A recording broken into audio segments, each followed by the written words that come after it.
আসসালামু আলাইকুম। সন্ধে ৭টা বাংলাদেশ বেতার রাজশাহী। স্থানীয় সংবাদ পড়ছি আজহারুল ইসলাম।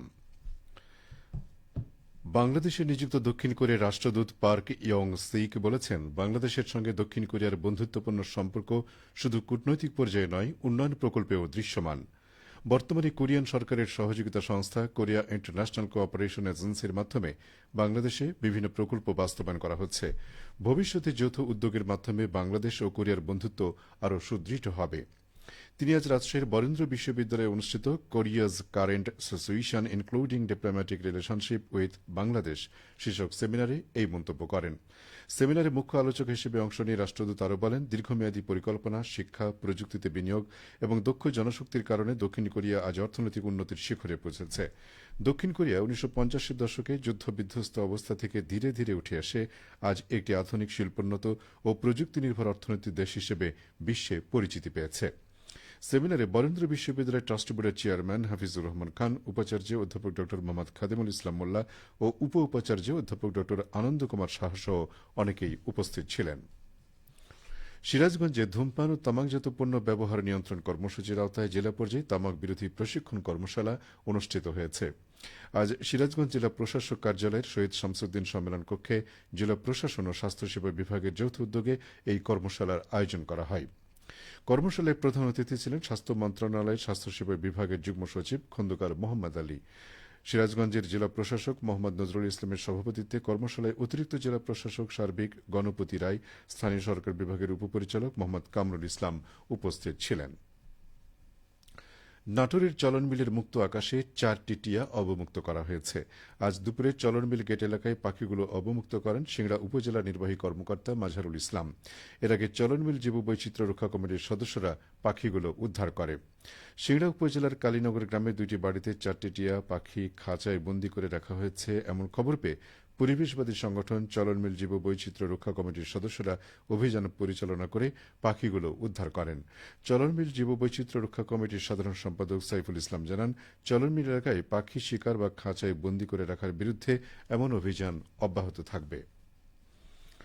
নওগাঁয় মৌসুমি ফলে ভরে উঠেছে বাজার। গ্রীষ্মের দাবদাহ থেকে রক্ষায় পাকা ফল স্বস্তি দিচ্ছে।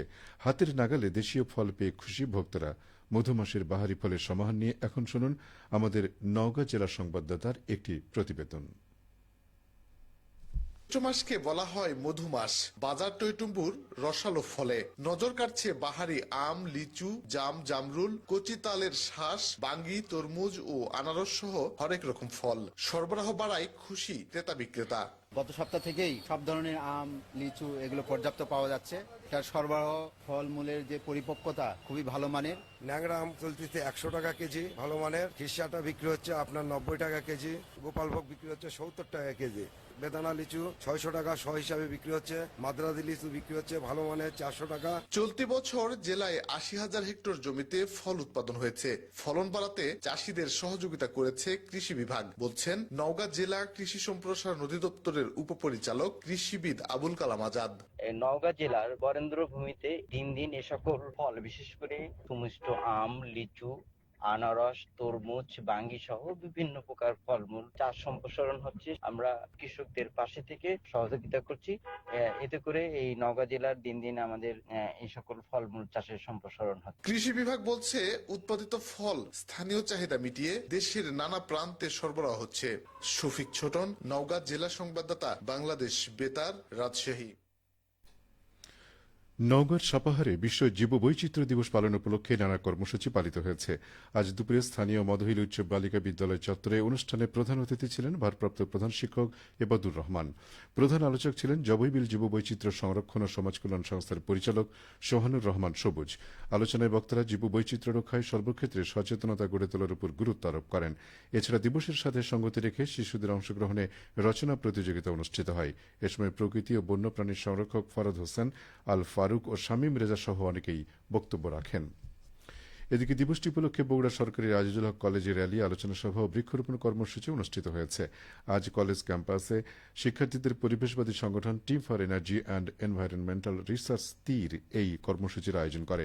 অনুষ্ঠানে কলেজের অধ্যক্ষ অধ্যাপক মোহাম্মদ শওকত আলম মীর, উপাধ্যক্ষ অধ্যাপক মোহাম্মদ ওয়াহিদ সরকার, তীরের উপদেষ্টা পরিষদ, সংগঠনের সভাপতি ও সাধারণ সম্পাদক সহ কার্যনির্বাহী পরিষদের সদস্যরা উপস্থিত ছিলেন।